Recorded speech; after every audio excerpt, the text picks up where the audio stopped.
A. Nivel de evidencia. Todo tiene una base de investigación científica. El hecho de que demos un enalapril a un paciente pasó por metaanálisis o múltiples estudios randomizados, aleatorizados, pues son trabajos de investigación en miles de centros hospitalarios con 500.000, 600.000 pacientes. Y todos estos centros hospitalarios, las cabezas de estas investigaciones, quedaron de acuerdo en que sí es beneficioso para el paciente. Y de ahí vamos bajando y perdiendo la cabeza. ¿Me entienden? Entonces, no es que yo le dejo el enalapril porque me lo recomendó mi docente o porque mi profesor de hace 20 años que me enseñó cardiología me dijo que el enalapril es bueno. No, no es ni mi opinión ni su opinión. Es la opinión basada en múltiples estudios que demuestran científicamente que ese medicamento es beneficioso. Y todo en medicina se basa en esto, en grado de recomendación y niveles de evidencia. Tenemos A, B y C, dependiendo del tamaño o muestra del estudio y de dónde se realizó. Múltiples estudios randomizados, algunos estudios más pequeños y estos son metaanálisis. Y los niveles de evidencia, clase 1, 2, 3A, 3B, perdón, 2A, 2B y 3. No recomendado, fuertemente recomendado, y esto es medio, algunos a favor y otros en contra. ¿Ya? Todo es así, todo en medicina es con esto. Entonces esto ustedes siempre lo van a ver, toda la vida en medicina. Entrando a hipertensión. La base fisiopatológica de hipertensión arterial es muy compleja, muy compleja. Estamos hablando del grupo de 95% aproximadamente que tienen hipertensión arterial esencial. Esencial quiere decir esto: factores genéticos, factores ambientales, factores de riesgo como estrés, género masculino, femenino, edad, hábitos, enfermedades de base, predisposición genética, fumadores, obesos, todos estos. Por eso, es por esto que se ve tan complejo que la hipertensión arterial esencial, o sea primaria, no tiene cura. Es por eso que estos pacientes tienen que tomar medicación de por vida, ¿ya? El otro 5% es la hipertensión arterial secundaria, puede ser por problemas renales, tumores como feocromocitoma, hiperaldosteronismo primario, en los cuales se hace tratamiento de esto que está provocándome la hipertensión y puedo curar teóricamente al paciente. Esto, que es multifactorial en la fisiopatología de la hipertensión arterial esencial, no tiene cura, se controla, ¿ya? Hago cambios en el estilo de vida, factores que son modificables y otros que no lo son. ¿Pero por qué? ¿De dónde radica la importancia? La Organización Mundial de la Salud, ¿cuántos estamos acá? Más o menos unos 25, 30 más o menos, ¿ya? La Organización Mundial de la Salud dice que 2 de cada 3 personas van a desarrollar hipertensión arterial en algún momento de su vida. O sea, que estamos diciendo que los que estamos aquí, aproximadamente 20 personas de nosotros vamos a tener hipertensión arterial esencial en algún momento de nuestra vida. Y cuando llega, no se cura, se controla. Es de ahí que la epidemiología es tan importante y es tan grave y es una enfermedad muy, muy prevalente, ¿ya? En las personas conforme vamos envejeciendo. La preocupación radica en las complicaciones que va a tener este aumento de la tensión arterial. Hay daño. Ahora las guías han hecho mucho hincapié en buscar daño a órgano blando y lo van a encontrar en las guías. Dice, busquen daño a órgano blando. La parte oftalmológica, retinopatía hipertensiva, desprendimiento de retina, la parte cardíaca, hipertensión arterial, me genera hipertrofia ventricular izquierda, que me puede generar arritmias, insuficiencia cardíaca, accidentes cerebrovasculares, tromboembolismo. Renal, la hipertensión arterial me puede generar hipertensión arterial glomerular, que en la evolución disminuye el filtrado glomerular y me lleva al paciente a una nefropatía hipertensiva. La parte de la microcirculación, enfermedad arterial periférica y obviamente el cerebro. Paciente hipertenso mal controlado va a degenerar en alguno o varios de estos problemas. Y es esto lo que tenemos que mostrarle al paciente y explicarle la importancia. Por eso se medica. No se medica porque le duele la cabeza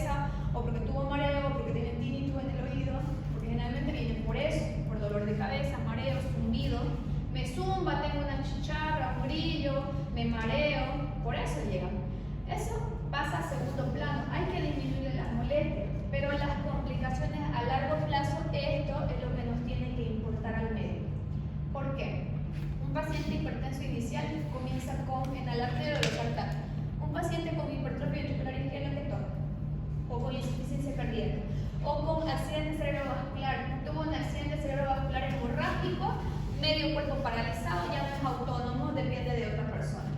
Toman una farmacia de medicación para cerebro, para problemas motoros, para el corazón, para la presión. Paciente que inicial puede tomar 1 o 2 medicamentos. Con complicaciones pasa a tomar 5, 6, 7, 8, 9, 10 medicamentos. Entonces la carga familiar, personal, hospitalaria y a los sistemas de salud, cuando el paciente se complica, va así en aumento. ¿Ya? Cuando agarren a un paciente, o si tienen familiares con hipertensión, que todos lo tenemos nuestra lista ahí de familiares y apenas somos estudiantes de primer año en medicina y ya nos están preguntando ¿qué puedo tomar? Como si lo supiéramos todo, ¿no? A mí me llaman me llaman familiares con bebés de 4 años, está así, que puedo tomar, soy cardióloga, no soy pediatra, pero no, los familiares no entienden, te preguntan de todo, ¿sí? Entonces, todos tenemos en la familia algún paciente o conocido, algún paciente con hipertensión. Entonces, el hecho de que nosotros conozcamos los riesgos de no controlar esta hipertensión nos va a ayudar a evitar pacientes complicados a futuro. ¿Okay? Participa en todo tipo de comorbilidades.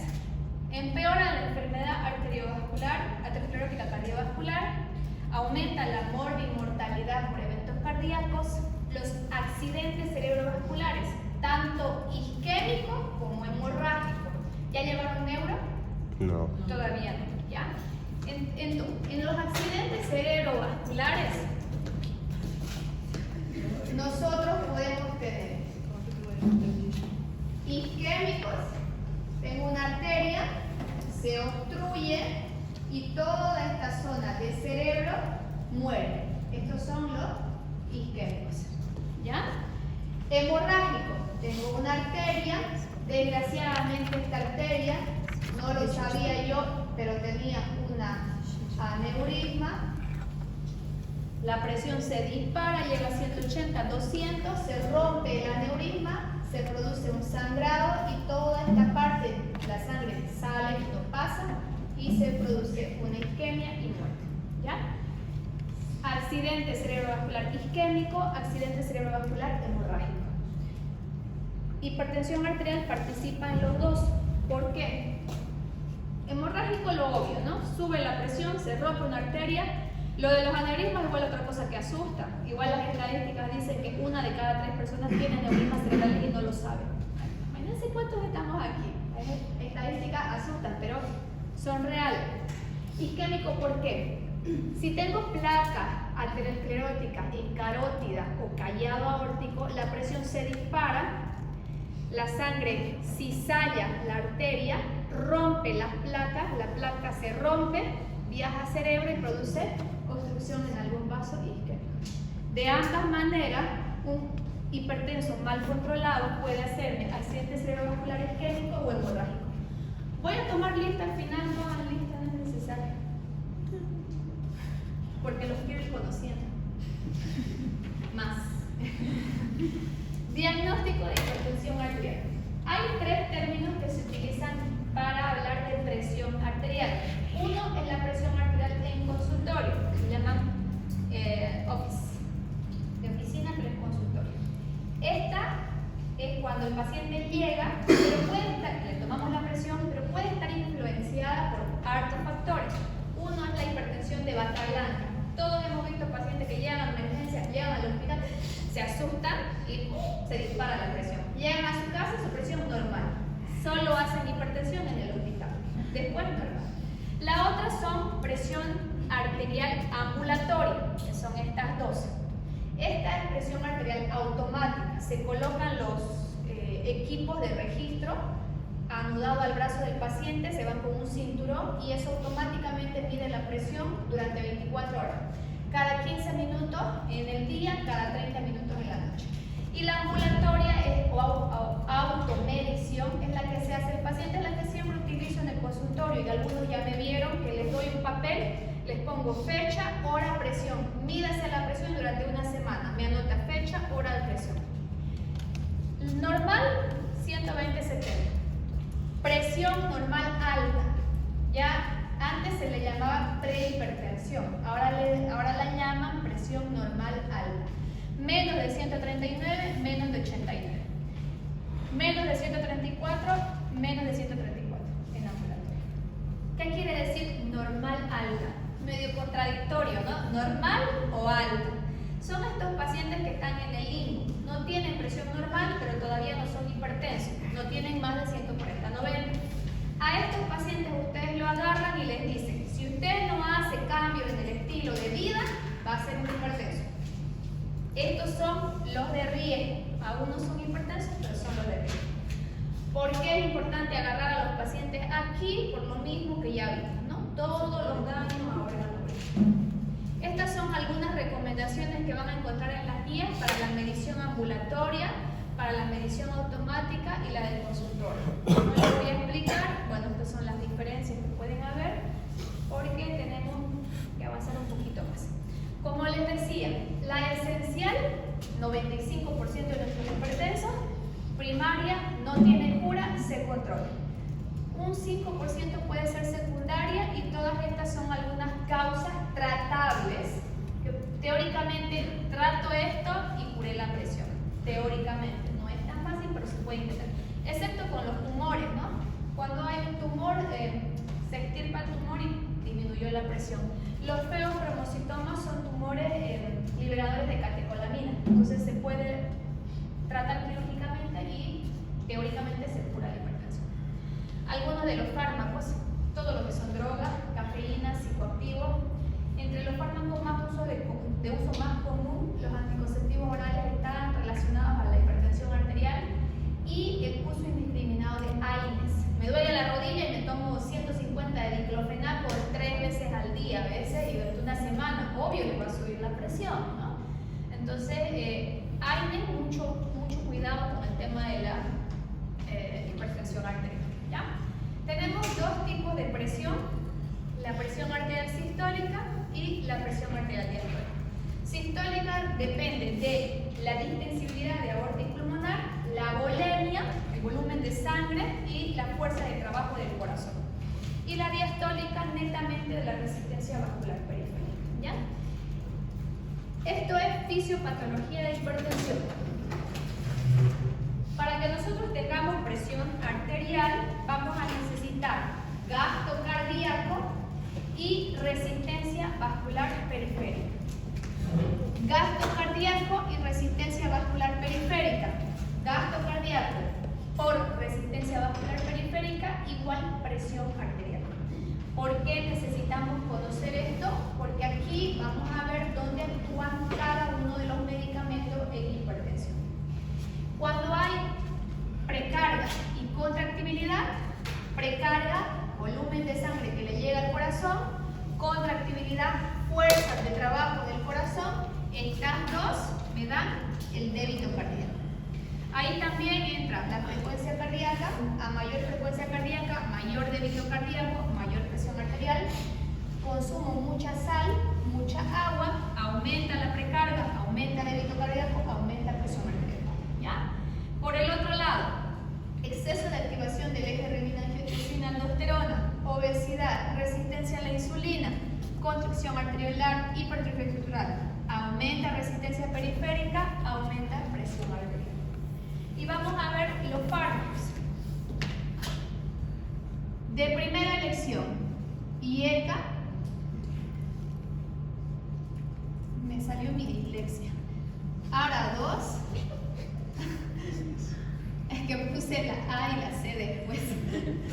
Bloqueantes cálcicos, diuréticos y beta bloqueantes, ¿ya? Está en las guías, pero se lo voy a hacer más facilito, comido y masticado y digerido. ¿El 3 qué sería? Bloqueantes de los canales de calcio, perdón. ¿Ya? IECA y AGA2 son de primera elección siempre en menores de 55 años, no renales, ¿ya? No afrodescendientes, ¿ya? No insuficiencia renal crónica, no afrodescendiente, ¿ya? Bloqueantes cálcicos son de primera elección en mayores de 55 años, en pacientes con no insuficiencia renal, pero ya con datos de problema renal crónico o insuficiencia renal y en afrodescendiente. ¿Listo? Para medicar al paciente siempre se prefiere IECA o ARA-2 o bloqueante cálcico. Monoterapia casi ya no se utiliza, salvo en grupos especiales, que los vamos a ver más adelante. Siempre se debe hacer asociación. IECA más diurético, ARA-2 más diurético, IECA o ARA-2 más bloqueante cálcico. Nunca, jamás de los jamases se puede combinar un IECA con un ARA-2. ¿Ya? Doctor, ¿qué es el bebé? Bebé. Beta bloqueante. Bebé. Ahora, vamos con ejemplos para que se quede más claro. Tengo un paciente masculino, 70 años, con 180/100. Tanto la sistólica como la diastólica, con una frecuencia cardíaca de 90 por minuto. ¿Ya? Puedo imaginarme o asociar en este paciente que tiene un exceso de beta-renina, angiotensina, aldosterona, un exceso de bulimia, un exceso de la contractibilidad. Si tengo exceso de bulimia, aumenta la precarga, aumenta débito cardíaco, aumenta vasoconstricción, hipertrofia, aumenta la resistencia y tengo supresión. Por todo lado tengo, porque los pacientes son así, cuando hacen hipertensión arterial es multipunto, aparece precarga, contractibilidad, contracción. Todos estos puntos que me van a generar la presión normal están desbalanceados y me están generando hipertensión. ¿Ya? Entonces, en todos estos puntos tengo que atacar. ¿Cómo lo medico? Le voy a dejar un bloqueante que no es ¿ya? Pero no sabes si tiene insuficiencia renal. Puedo dejarle amlodipino, que se utiliza en no renales. ¿Ya? Bien, ¿qué más? Diurético, hidroclorotiazida. ¿Ya? Seguramente tiene hipertrofia estructural. No hemos visto todavía, pero los IECA o ARA-2 son muy buenos con la hipertrofia estructural. ¿Qué le puedo dejar? Como está a 180, ya eso lo vamos a ir aprendiendo con la práctica. Un enalapril no le va a hacer nada, ¿no? Le dejaré losartán. ¿Ya? Y puedo trabajar en él con beta-bloqueante, está con frecuencia cardíaca de 90, que me va a ayudar el beta-bloqueante con la contractibilidad. Le puedo dejar carvedilol 625 para empezar y también me ayuda con la hipertrofia, con la vasoconstricción, porque actúan múltiples. Y si hiciera su receta del paciente, su receta, ¿cómo va a ir? Podemos dejar losartán, le dejaré 50-50, carvedilol 625, hidro. Las guías te dicen que 12.5 ya tiene un efecto diurético bueno, no es necesario más dosis. Hidroclorotiazida 12.5 y ¿qué más le dejamos? Y amlodipino. Sí, ¿listo? Su receta. Losartán, desayuno y cena, carvedilol, desayuno y cena, hidroclorotiazida y amlodipino después de almuerzo o amlodipino en la tarde. ¿Por qué? Porque el amlodipino en la mañana me puede producir edema de miembros inferiores, porque es un vasodilatador. ¿Ya? Ahora, otro paciente.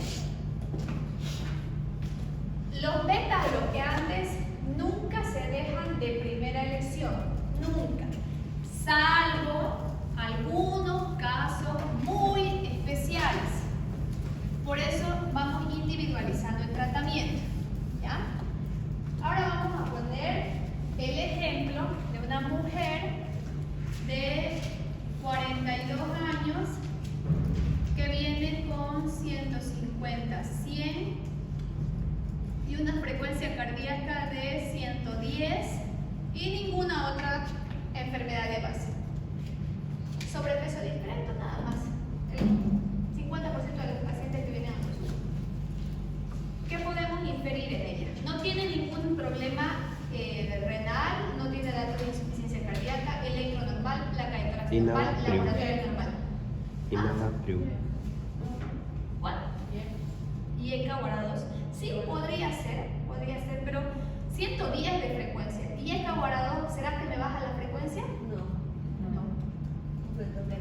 Bien, beta bloqueante. Pero beta bloqueante nunca es de primera elección, salvo algunos casos especiales. En ella, por ejemplo, sí, le puedo dejar atenolol, carvedilol o algún beta bloqueante. El mejor en estos casos, porque es cardioselectivo, es el atenolol, ¿ya? 50 o 100. Y lo bueno es que el atenolol, como ya se conocen varios tipos de estos pacientes, viene incluso en algunas prescripciones con diuréticos. Y aquí bajamos también. Por ejemplo, el Plenacor D viene atenolol 50, amiloride 5, hidroclorotiazida 12.5. Amiloride es un diurético ahorrador de potasio, las tiazidas son perdedores de potasio, entonces ahí compenso la pérdida, depleto volumen y controlo la taquicardia y la presión. Y con eso mi paciente de 10. Ahora vamos con otra. Este es un varón de 70 años, perdón. Plenacor D. 70 años, varón que tiene 180/60. También Chagas positivo, no es diabético. ¿Qué pasó aquí con la presión? ¿Qué le llama la atención? La diastólica está normal o baja. Esto se llama hipertensión sistólica aislada y es muy común o muy frecuente en las personas mayores, ¿ya? Y si solo tengo, generalmente esto se da netamente por un aumento de la resistencia vascular periférica, generalmente por vasoconstricción. ¿Qué la podemos dejar?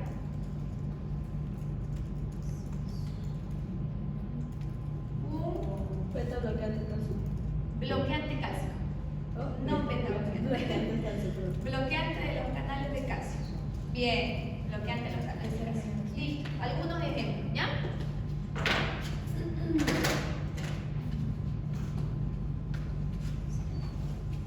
Ahora, hay un grupo especial, bueno, otro grupo especial de pacientes que son los renales. Uy, 10:44. Ya, nos quedamos ahí. Sí, por favor. Pero el examen entra toda la diapositiva. No. Por favor. Como, doutora? Nem sequer estou entendendo o que habla.